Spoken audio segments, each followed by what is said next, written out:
We're here at Microcap 2025. I have David here from Acurx. Now, Acurx is no stranger to the Big Biz Show, are you? That's right. That's right. Last time I remember working with you on the Big Biz Show, you guys were developing one of the first new antibiotics that had been developed in years. Tell me about that and where you guys are now. Sure. Happy to, Devon. Our lead antibiotic program is now completely phase 3 ready. We met with the Europeans and the FDA from a regulatory perspective. They both agreed on the same phase 3 protocol. The manufacturing is set. The clinical side is set. Preclinical, non-clinical, they call it. It's all set. They agree on the protocol and the fact that if the phase 3 trials work out, we need no other clinical trials. We can file for approval, both in the US and in Europe. But the real, kind of emotional thing is most of the C. difficile, kind of like in terms of proportions, is in low income, poverty, and third world countries. And that's where the problem is the worst. And because our cost of goods is so low, to your question, your point, we're going to be able to get our drug available worldwide, not just in the major markets. Right on. So this really captures an unmet need. Yes. Out in the global economy. What are some other plans? What's been new since that? I mean, you guys have had a couple new developments over the year, and now we're leading up to Microcap. Catch me up to speed. Yep. So we have a second and third program, same drug, same mechanism of action, novel, first new class in over 30 years. We knew it was for MRSA. We talked about that with Sully. Now we found out through some laboratory study that we did at the University of Florida, independent lab, that it's also useful to kill anthrax bacteria. And potentially deadly form of anthrax. Rare inhaled form of anthrax. Concerns over anthrax in Florida after one man died from the illness and his coworker was contaminated. And in particular, anthrax bacteria that is resistant to frontline therapy for anthrax, which is levofloxacin. So that's a really exciting development because that's the kind of thing that's a hook for some of this government funding that we're applying for. The government, obviously, for bioterror threats, stockpiles. That's crazy. You guys found a fix for anthrax. Yes, we have. It appears that way. At least early data suggests that it's promising enough that we should continue. You guys have a lot of cool different angles going on here. What's your experience been at Microcap so far? Has there been anything interesting that you guys have encountered? Any cool deals that you want to tell us about? I see a lot of deals happening. I see a lot of investors putting money to work. I think there's a lot more hope than there was a year ago for a lot of reasons, but I think with interest rates and some other factors, I think it's going to be a bit choppy. There's a lot of executive orders and things that are happening. I think many of them will be very good, but the last 2 years have been tough. Yes. The Fed hiking rates by a quarter percentage point. The US Federal Reserve has again raised its key interest rate by 0.75 percentage point. The Federal Reserve did keep its interest rates unchanged. The Fed leaving rates steady where they are in this decision. No doubt about it. And there was optimism there, but then a little bit of fizzle out. But it's refreshing to hear coming into this year with the new administration and everything that hope is even stronger now. It's the strongest I've seen. So I'm really positive. I think there's a lot of really positive sentiment out there. For our program in particular, for 43 million, we went from preclinical to literally phase 3 ready. And if you talk to other folks that develop antibiotics, the response I get is, you guys are running this thing on a shoestring. And in fact, we are. And folks at home, just for context, FDA clinical trials of any sort, I think there should be a presidential medal just for getting through the FDA trials. Yeah. They're never consistent. It's very complicated depending on your medication. And for you guys to be at the end of that, that must feel really good. Oh, it's great. It's very fulfilling. It'll feel really good when I'm working on the next one after I've placed this one in the right hands. That's awesome. And I love that, placing it in the right hands. Where do you think those hands will be? I have a lot of conversations, and I get chills up and down my spine just hearing the question right now. But I don't know exactly whose hands those will be, but I know I'll know them when I see them. If that makes any sense. Hey, that's how I've been dating since I was 16. All right. Hey guys, this has been Devon with David Luce of Acurx. You're watching The Big Biz Show. Thank you, David. Thanks, Devon.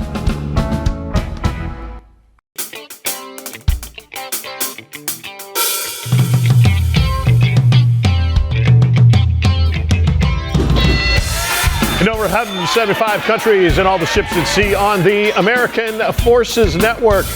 To our brave men and women of the United States Armed Forces, as always, thank you for what you do, what you've done for us.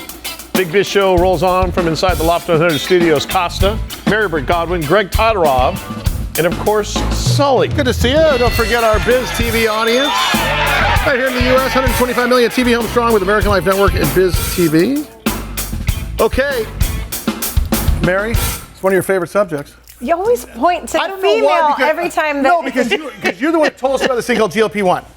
No, you're the last person that needs it. No, I mean, I need it too, but I am very nervous about the risks of these, and I feel like they need to be around a little bit longer before I try them, which is why I am excited to talk to this next guest. And that next guest is Mitchell Steiner. Of course, he's the chairman, CEO, president, and founder of Veru Incorporated. His ticker symbol, their ticker symbol, is VERU. V as in victory, ERU. Mitchell, welcome to the show, sir. How are you? I'm doing great. Thank you for having me. I appreciate it. That's a Dr. Steiner to you. Dr. Steiner, my friend. Thank you for coming on the show. I will be happy. Great guy. I've had a chance to talk to him over the last few days. 1 out of every 8 adults is taking one of these drugs to lose weight, and that's the Ozempic, Wegovy, Saxenda. I think it's Monjaro, Zepbound. Mary, yeah, I mean, I do know lots of people that are on them, and I'm curious about the risks and the adverse side effects. I heard one of them is losing muscle, which is something that your new drug is out to battle that, right? So talk to us about the risks and then what you guys are doing to help that. Yeah, in fact, the call to action for our company was we had a drug called enobosarm, and we'll all talk about that in a moment. But the problem that we found out is that 1 in 5 people are actually on a GLP-1. GLP-1s are category of drugs that basically the name brands that Sully was talking about. And with that said, the big problem is you lose weight. And it's very effective in causing you to lose weight. The problem is the exchange rate is about 50% of the weight that you lose is muscle or lean mass. So another way of thinking of it, for every pound of fat that you lose, you have to lose a pound of muscle. Now that's fine up to a point, but when you lose too much muscle, the body starts saying that you can't do that. It goes into a self-preservation mode, and you start to hit what's called a plateau. So one of the things that people find with these drugs is that they find out they lose weight, and then they stop losing weight. Mitch, talk about enobosarm. That's your drug. Am I saying that correctly? Is it enobosarm? No, it's perfect. Enobosarm. Think of enobosarm as a safer testosterone. And the drug was made to be a non-steroidal agent that can be given to women and men. So can you imagine having a drug that can build bone, maintain and build muscle, decrease fat, and it sounds just like testosterone for men, but women can take it too. And it's an oral agent. You can take it once a day, and it improves physical function. So, what's a better drug to try to go after this muscle loss that happens with these GLP-1s? What's interesting is that you guys just recently reported some top-line clinical results. Talk about that. That showed some promise. Yeah. So the question that came up was, can we do a hard pivot? And that's what our company did. We put all our resources behind this. We did a phase 2B study, 168 patients that are obese, have obesity or overweight, over the age of 60. We picked older patients because there's no question older patients are most at risk for losing muscle because they lose muscle with age. And if you lose muscle with age and you happen to have obesity on top of that, and you take a drug of this sort and you start losing 40% of your lean mass in the weight that you lose, then you can see how you can set up a problem. Our situation is we ran this study, 168 patients, and we reported top-line data in January. And what's fascinating is the whole story can be told based on the data. So, for example, we did show in this study where we compared patients that had taken just the Wegovy by itself with Wegovy plus enobosarm 3 milligrams, enobosarm 6 milligrams, so 2 different doses of enobosarm. Let patients go for 16 weeks and came back and asked the question, were we able to preserve muscle? The answer is absolutely yes. We were able to preserve muscle. It turns out that in the enobosarm group, 71% of muscle was preserved compared to Wegovy by itself. Interestingly, the 3 milligram group, 1% of, say it a different way, 99% of the muscle was preserved compared to Wegovy. And then fat loss, which the other thing we reported, 46% more fat loss in that period of time. And that 46% of the fat loss happened in the 6 milligram group, highly statistically significant. And so the question begins, let me get this right. You're losing muscle, you're preserving muscle, and you're losing more fat. What happened to weight? Well, the whole goal here is to have a better weight loss, meaning that the weight that you lose is mostly fat and not muscle, because the fat is the problem with the diseases that you see related to obesity. And sure enough, what did we show? We showed with semaglutide or the Wegovy alone, we showed what you expect. 16 weeks, 32% of the weight that you lost was lean mass, and 68% was fat. With the Enobosarm, the 3 milligram group, it turned out that 99.1% was fat and 1% was lean. I know, it's unbelievable. So can you imagine now that you've taken a drug, a GLP-1 drug like Wegovy, which is non-selective. Remember, when you're starving, you lose muscle and you almost lose equal fat. But you add the Enobosarm to this combination, and what you find is that, you tell the muscle to stay preserved, and you tell fat to burn more. The only way you can have the same weight loss, which is what we saw, essentially no difference in weight loss in the groups, is you have to lose more fat. Because people always know if you hold on to muscle, and muscle's heavier than fat, you got to lose more fat. Right. Make up for it to get to the same weight, and we saw that. But here's the stunning thing with the results. In order to have a problem, you have to have a problem. Meaning, does it really matter? It does matter, because it turns out that 32% of lean that was lost in the placebo group on Wegovy alone, it turns out 42.6% of these patients had a decline in stair climb power of greater than 10%. Jeez. That's like having 8 to 10 years of stair climb power loss in 16 weeks. And there's bone density and so on and so forth that muscle mass brings you, and so on and so forth. Dr. Mitchell Steiner is the chairman, CEO, president, and founder of Veru Incorporated, their ticker symbol VERU. Doc, I'm currently on Lardasa, and it's not doing anything for me to take my weight off. Of the people that are taking yours or any of the GLP-1s out there, do you know, are they doing a good job of being able to keep that weight off once they've kind of hit their target fat they wanted to drop? It's a good question. And so the problem is it depends if they stay on the GLP-1 or not. But be clear that Enobosarm, just back to physical function for 1 second, physical function improves with Enobosarm. So that means by holding on to the lean mass, you actually improve physical function, stop the decline. That's critical. To answer your question, there's 2 problems that happen. First problem is you stay on the GLP-1, you hit a plateau. That means you lose weight, and then all of a sudden you don't lose weight anymore, and that's a problem. People get frustrated. In fact, with one of the studies that Wegovy did, it was 4.25 years of staying at the same weight. That was not people didn't like that. Yeah. They lost select trial. They lost 10%. That's a heck of a plateau for 4 years. Well, I'm amazed the placebo patients stayed on the study. Oh. And the other problem that happens that we're trying to address is that when you stop the GLP-1, your body responds by having regained fat and regain weight. So people get very frustrated because they want to come off the drug for some reason, access, GI toxicity. There's a lot of reasons why people want to come off of GLP-1. And then they realize, oh my gosh, now I've gained all the weight back, and it came back as fat, and the muscle didn't come back. So Mitch, what you're saying is when they lose the muscle and they regained it, it didn't come back as muscle. It came back as more fat. What happens is fat comes back first. So you regain the fat first, and then muscle will come next. And so what we're trying to show with our drug, and these data will come out in second quarter, we'll call it maintenance. We think it's just as important to stop a drug and make sure the weight doesn't come back in fat.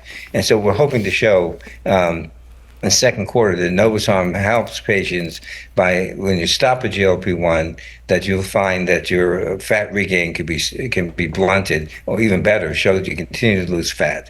That would be very, very good. Is this? Can we call this the next gen of the GLP-1? Yes. This is a great way to think of it. Well, if you had to design the next generation of weight loss drugs, it's not about how much weight you can lose and how fast you can lose. It's the quality of the weight, meaning what's the tissue composition. As I just told you, we're at 3 milligrams of Enobosarm with Wegovy, 99% of it's fat and 1% of it's lean mass.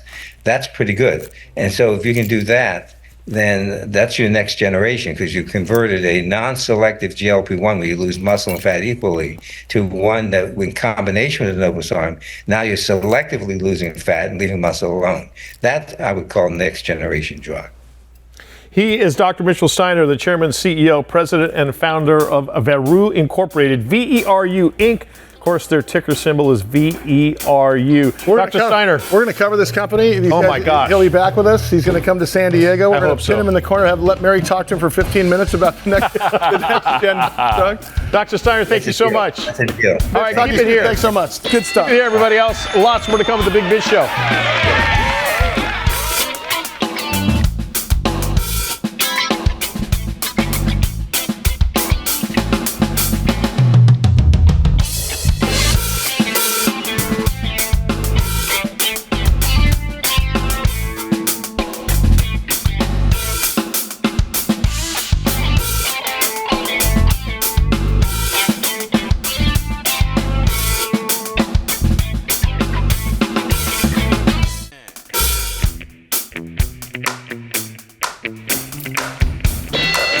Inside the Loft 100 studios here in beautiful Southern California.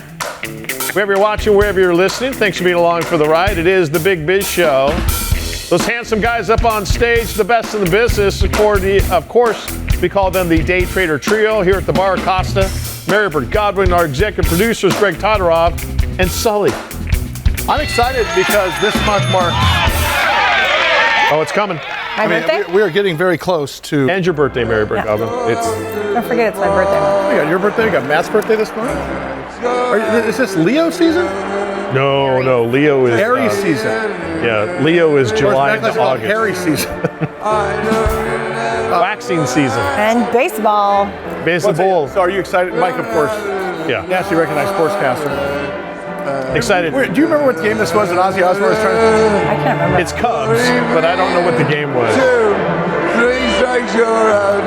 That's not Harry Carey, that's Ozzy Osbourne. I know you thought it was Harry Carey. Was he loaded? I thought it was Dick Clark. Was Sorry. he loaded or was he stroking out when that happened? What was happening? I think both. The last 6 years of his career, I think, when he was snorting ants off the sidewalk right before he walked into Wrigley. The sad thing is, I think he actually thought he sounded really, really good. Well, they released it. Yeah. We have the recording. Great job, Oz. Who's our next guest? Monty. Monty Bennett. Excited to hear Monty Bennett because Me too. You hear there's two paths to wealth in this country. You either have to own equities, stocks, or you have to own real estate. Well, guess what? They figured out a way to do both. It's called a real estate investment trust. And of course, with AHT REITs, PHR REITs, and of course, the Ashford Group of Companies. Who do we got coming up next, Michael? This is Mr. Monty Bennett. He's the chairman and the CEO. Mr. Bennett, thank you so much for your time today. How are you, sir? Hello, how are you? Great to see you. You too. Monty, I got to ask you, because you are the chairman and CEO of the Ashford Group of Companies. We've got Ashford, which is stock symbol AINC. You've got you have the AHT REIT, Real Estate Investment Trust, and then you have the BHR REIT, Real Estate Investment Trust. Talk about all three companies and how they differ and so on and so forth. How do you have time to even be on TV if you're chairman and CEO of three public companies? Sure. The BHR is a REIT, Braemar Hotels and Resorts, and they're really high-end hotels in that REIT. The other one, AHT, that's also a REIT, and that's all other kinds of hotels, from mid-scales to upper upscales, even some luxury in that one, just a much bigger basket of hotels. And then the third company, Ashford Inc., that's an operating company. It manages the REITs and has a number of operating businesses related to the hotel industry, such as a water sports business and an audiovisual company and a property management company and these kinds of things. When you guys, when you specifically, Monty, take a look, at an acquisition, let's say, or let's say take a look at another business model or another revenue funnel, are we looking at cutting expenses? Are we looking at growth first? Are we looking at how we can make it bigger, better, faster, stronger than the next guy? What are your pillars when you take a look at something that you're going to move into next? Because I know this can't be the last of it. Well, it has lots to do with the times that you're in. And what most people don't know is that the hotel industry has not recovered from COVID. No kidding. And while revenues are about where they were in 2019, expenses are up 50% from where they were, and interest rates are up much higher. So because of that, there's no new construction going on essentially in the hotel industry. And whenever these dynamics happen, where there's no new construction for a period of years, demand catches up to supply and surpasses supply, and you have a period of great economic returns. So right now, if you're out there buying hotels, generally you're going to do well no matter what you focus on, whether it's a cost containment play, a revenue enhancement play, or sometimes you change the brand, sometimes you change the management. There's all different kinds of things you can do, and we try to do all of them, or as many of as we can. But at this point in the cycle, no matter what you do, you're going to do well. Monty Bennett is the chairman and CEO of the Ashford Group of Companies. Monty, do you foresee that changing? I mean, do you think soon we'll get to the point where you can say, well, as far as the hotel industry, we're back from COVID? We've recovered. Recovered, excuse me. I think it'll take another few years. Like I said, the revenues are where we were, but with costs being so much higher with inflation and with interest rates, we get promises about interest rates coming down, but they haven't. So my guess would be 2 or 3 more years until we get to the same economic level that we were in 2019, which means there's some good buys out there right now. Hey, Monty, I've got to talk about the political environment because we talk about the economy and the stock market every day in this program. And of course, the stock market is not the economy. They're two different things. But then again, you talk about the real estate business and the hospitality business. And I don't think I've ever asked anybody in your business how it relates to the political environment. Is your antenna up a little bit right now? Is there tailwinds? Is there headwinds? What are you thinking in terms of the political environment as it relates to the backdrop and economic outlook in your industry? Well, we've been promised a new golden age. We haven't seen it yet, but we're hopeful. Revenues are up a little bit more than what most of the pundits have said, but really no big movement. I think what's going to really help us is if those interest rates come down. And we've got the president jawboning that he wants them down, but in the end, that's up to the Federal Reserve. Then you also hear, I don't know if you guys have heard these reports about the first quarter coming in kind of soft. We're not seeing that in our numbers, but anything that might encourage the Federal Reserve to lower interest rates would be very welcome by us. Well, one of the reasons you're not seeing it in your numbers is because you guys did the right thing as a company for shareholders, that you reduced your compensation. I mean, that's, when I see companies do stock buybacks and I see the reduction in board salaries and such like that, you guys are really walking the walk. You don't see that very often. How tough is that to do in this day and age, especially since you are still recovering from COVID? Was that a tough decision for your board to make? No, not really. I mean, it's something that we had to do. We felt like if we're going to start cutting back, then everybody needs to cut back, including myself, including our board members. And that's what we all did. So board members cut their comp back by half, I think, over in our trust platform. My compensation there fell by maybe 2/3 or more. And we're asking our people to tighten their belts, so we need to do the same. Monty, if you need a place to stay, you're here in San Diego, we got a place for you. Hey, listen, I want to talk to you real quickly about Remington. You have a Remington hospitality brand that we didn't talk about in the very beginning. What is that exactly? That's an operating company. It's a manager. When you go and you check into a hotel such as a Marriott or a Westin, it's usually not Marriott or Westin managing the hotel. It's companies like Remington, and they operate it. We operate it. It's under license from those flags. So those guys are the brands, we call them.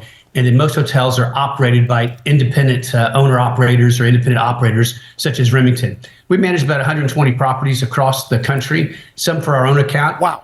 Assets that we own, and some for others. So let's talk about, before we let you out of here today, first of all, we'd love to have you back on the air if you join us, because we don't ever get a chance to talk to real estate people ever, especially in the hospitality business. If you think in terms of your portfolio companies, is there any, what we used to call back in the 90s, I'm sure you remember, vertical integration? Is there any sort of knitting of services and such to where you can take advantage of the fact that you have, it's kind of a diverse portfolio there? There are, and we try to. If you look at owning those hotels, we try to be vertically integrated in that. We'll do the asset management of those hotels. We'll do the property management through Remington. And then we have these other operating platforms such as Audiovisual, which is another company that comes in and services our hotels, and third-party hotels. Red Water Sports that comes in and services our hotels, and other hotels for those that are on the water and need water sports type rentals and the like for customers. So we try to do as much vertical integration as we can. We even have a property development and renovation company that will renovate and build hotels. He is Monty Bennett, the chairman and CEO of the Ashford Group of Companies. Mr. Bennett, please promise that you come back on the show with us. We want to have you in San Diego. Plus, like I said, we got a couple spare casitas here. Exactly. You kind of by 2/3. Monty, thank you so much. Thanks, all right, keep it right here. There is much more to come with The Big Biz Show.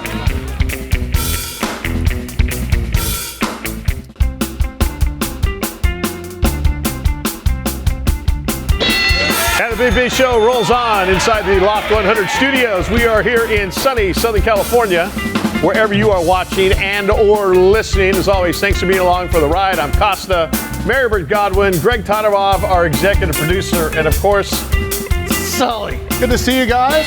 A very special guest in the studio. Yes. Our good buddy Jules. Yep.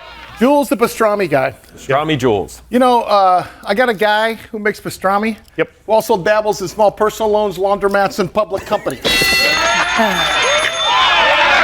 Trust me. One of the greatest guys ever. In fact, we got a chance to feature Jules on a local television show here about his pastrami only, and it was one of the greatest career moments of my life. Mike, introduce our guest, please. This is the CEO of Adaptus Therapeutics. Their ticker symbol is INDP, and he right now has proved to us that he is a full show guest. We're talking with Mr. Jeffrey Meckler, who's kind enough to be with us in studio. But we just spent the whole 15 minutes before this segment talking Ohio State football. He is. You mean the Ohio State University. Football. So please have him back. Have him back for a full show. I mean, we'll talk business, we'll talk therapeutics and stuff, but the football stuff's awesome too. Should we talk about the Rose Bowl? Oh. I'm an Ohio State fan as well, my friend. I want to make sure you're not a Wolverine. No, he's a Wolverine fan. I don't know why he's saying he's I'm a Spartan. Ohio State fan. What are you talking about? Oh, he's a, Lansing. He's a go. State is fine. I went to San Diego State. He's a go blue guy. We're Aztecs. Sully's a go blue guy. Yeah. Well, it was good to see you, Jeff. Thanks for coming in. That does it with the Big Biz Show. See you next week. Jeffrey flew all the way in to take that kind of abuse.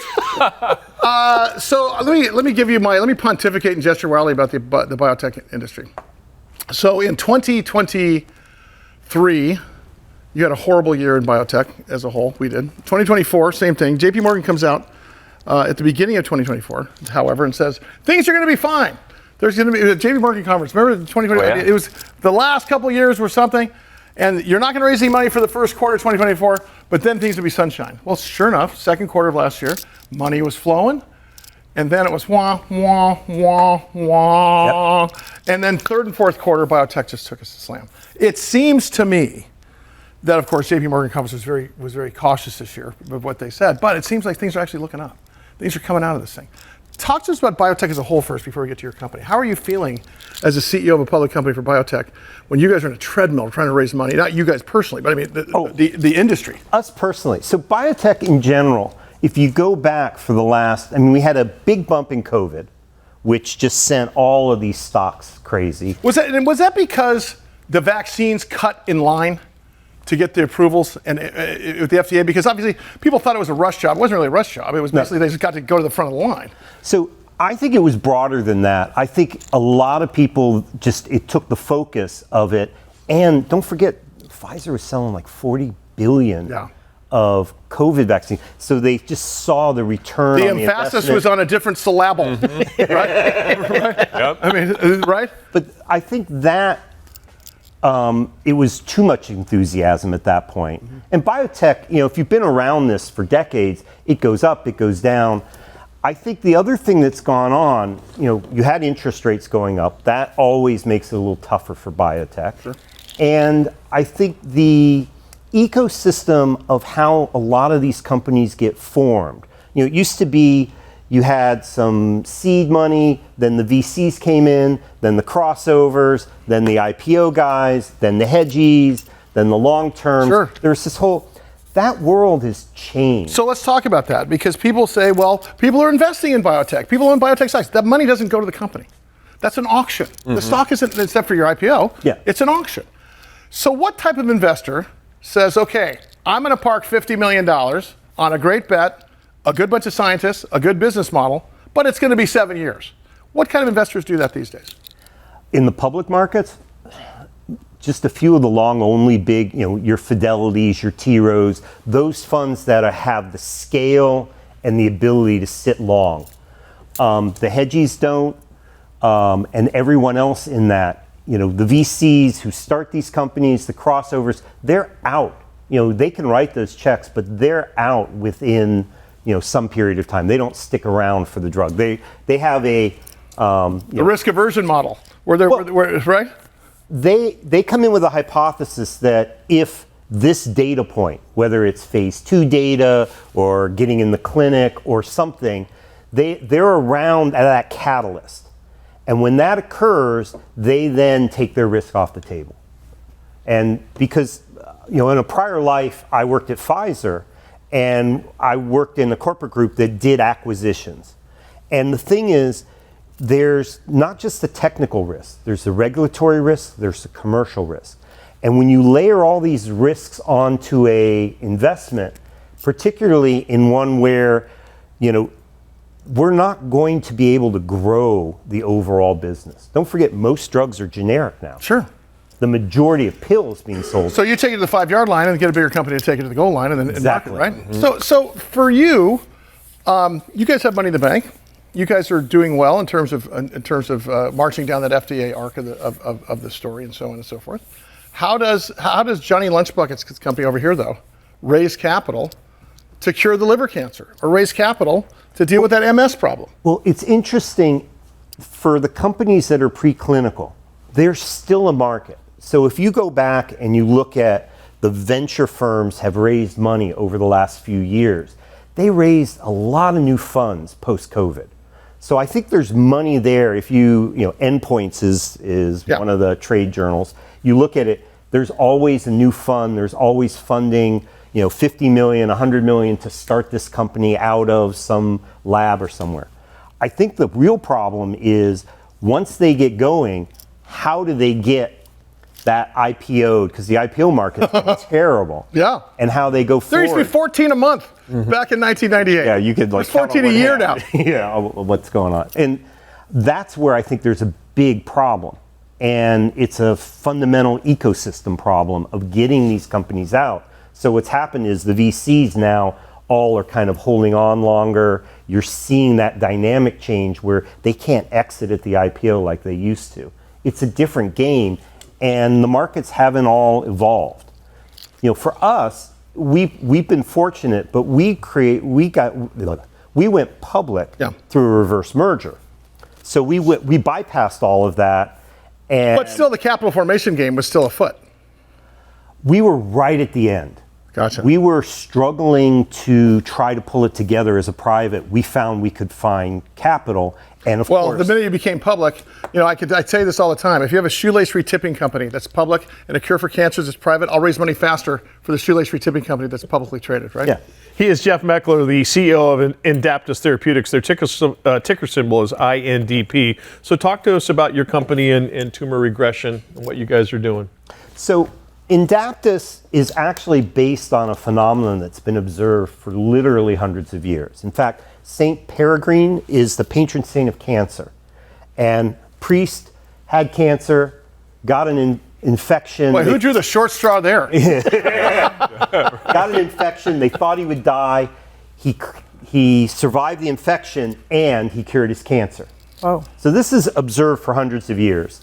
Fast forward, about 100 so years ago, a doctor realized that, William Coley at what's now Sloan Kettering, realized that you could kill bacteria and inject it. So it wasn't the bacteria or the whatever was causing the infection, it was an immune response. And he came up with a therapy where he killed bacteria and injected it into people. And it's our first immunotherapy. So fast forward to us. What we do is we look at that and we say, well, this is caused by bacteria having all of these immune agonists, all these ways to activate the immune system. Let's figure out a way we could give it safely. The problem with Coley and a problem with a lot of these systemic approaches is toxicity.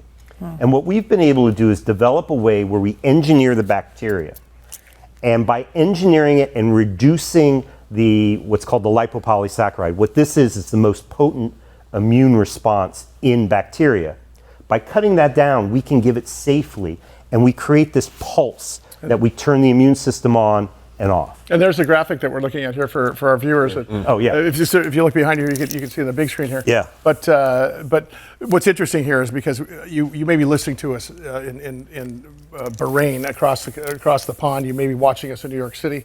We're nationwide, coast to coast, and worldwide. However, you're here in San Diego, and we're an immunology center. We're in the cancer research center of the world here. You're here, and we're lucky to have you in studio here because you're here for a conference this week. We'll talk about that in 1 second. But at the same time, you have what you're calling a decoy technology, right? Yeah, so decoy is faking the body out that you have a bacteria infection. I do that every time Greg and I have a tequila night. I fake the body out the next day. That's right. That's how we treat that I'm not in my 60s. I fake my body out that we're Every still in time our I early eat a 20s. hamburger, I tell myself it's quinoa. So it's great. It's great. Stay here. I'm going to keep you for an extra segment here because, and if you're here for the rest of the week, we may have you back anyway. You can host the show here on Thursday before you Nice. His name, Jeffrey Meckler, CEO, Adaptus Therapeutics, INDP is their stock ticker, INDP. If you want to go online and check them out, you can go to indaptusrx.com or visit our website, bigbizshow.com. Immunotherapy reimagined. Big Biz Show continues to visit that.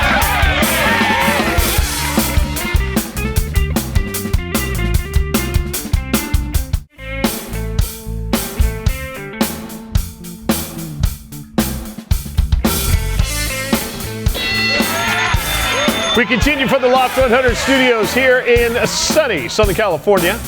Hope you're all having a great day. We certainly are. Happy enough and lucky enough to have Jeff Meckler in studio. Of course, he's the CEO.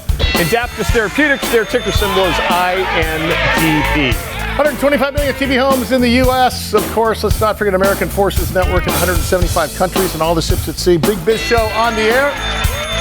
Big hello to the Day Trader Trio.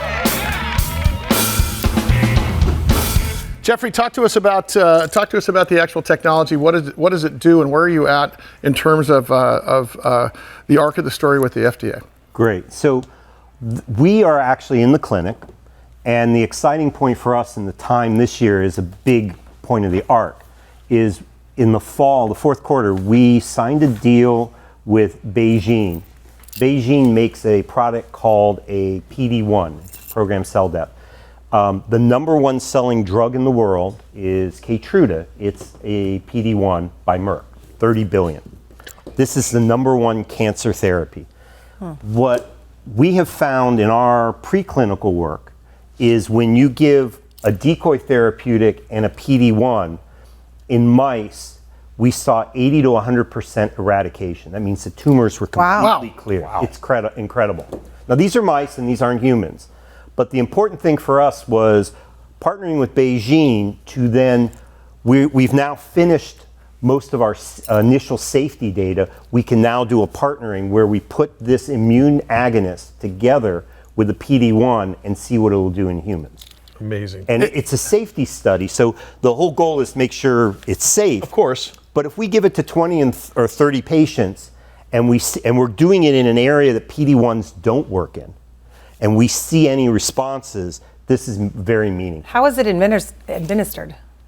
This is an IV. Okay. So what we do is we engineer the bacteria, we kill it, we process it. It's in a little vial. It's put in an IV bag. It's about an hour infusion, and it's given once a week. With respect to addressable market, which is a horrible thing to talk about, but still it's a business metric for you guys. Yeah. Talk about addressable market in the U.S. and also worldwide. So worldwide, the immuno-oncology market alone is over $100 billion. Wow. 100 billion. 100 billion. Wow. 10,000 million. Wow. And so that's the market for us in immuno-oncology. Now, the other thing is this technology could work in antivirals. Today, we just announced we got a whole bunch of patents for antiviral work, both in HIV and in hepatitis B. And so we're building that IP estate around. But this could work in vaccines, it could work in antivirals. Our first foray is oncology. But if you start adding up what is the antiviral market, now you got a vertical market. It's huge. How hard is it to stay in your lane, though?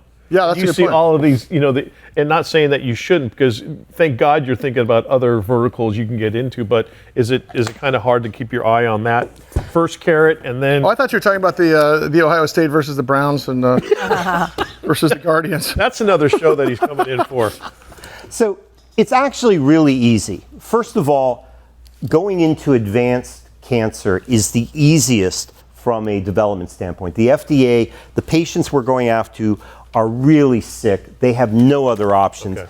Whereas you go into vaccines or antivirals, you start out with a lot more toxicology work, a lot more early development work. So it's easy to stay in the lane and stay focused on oncology and prove the technology. Our goal actually is to license the other technologies out. Building an antiviral company or building vaccines, this requires infrastructure that it wouldn't make sense. Someone who's better funded and has that infrastructure and capability. We just need to prove it can work. When you talk about your history with Pfizer, you have to bring up companies like Merck as well, SmithKline. Do you start talking to these guys now at these conferences in terms of okay, we're at the 8-yard line at this date coming up after we go through efficacy, we go through the NDA. At what point do you start thinking in terms of commercialization? Well, you really, or do you do that from the very beginning? You do that from the very beginning. When you look at how Pfizer's, Merck's, and all these companies, when the product, before it's even in the clinic, there is a target product profile. You look at the addressable market, you look at what the competitors could be, you look at what the pricing could be, you look at what the regulatory approval process will look like. All of that is done, and it's constantly updated as you're moving along. That's why you see companies, 1 year, they're all excited about a certain molecule or a program, and 2 years later, it's off the chart. And the reason is the world shifted, the data came out differently, whatever. You want to keep in contact with these companies, and it's a communication, because at some point, data pops. Let's say, we administer it, and by the end of the year, we have data in X number of patients. If I have responses in more than one. Yeah, because they don't want to be there late either, right? No, they want to be there at the point where the certainty has changed, but there's still economic value. What is a partnership? I've seen a number of companies that do partnerships pre-NDA with some of these companies. What's the strategy there? And I know you're a CEO of a public company, and you can't let on to stuff like that. And I'm not dog whistling anything. It's a sincere question. What's the strategy there? So when you're the little company, and I'll talk more from when I was at Pfizer and did acquisitions and licensing.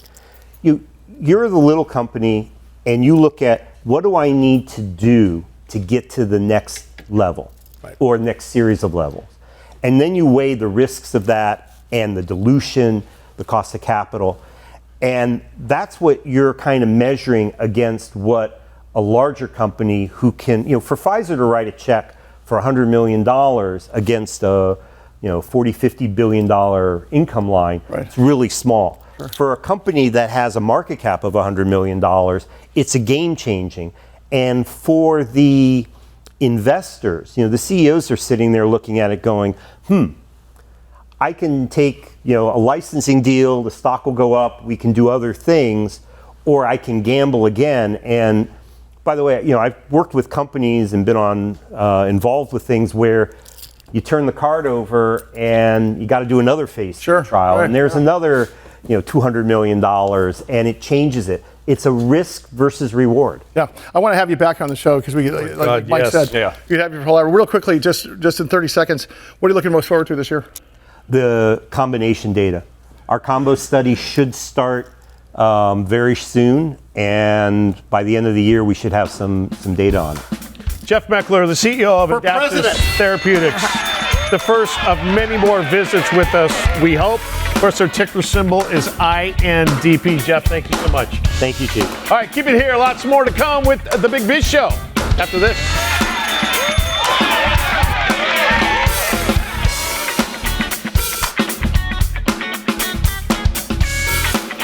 That is going to do it for this edition of the Big Biz Show.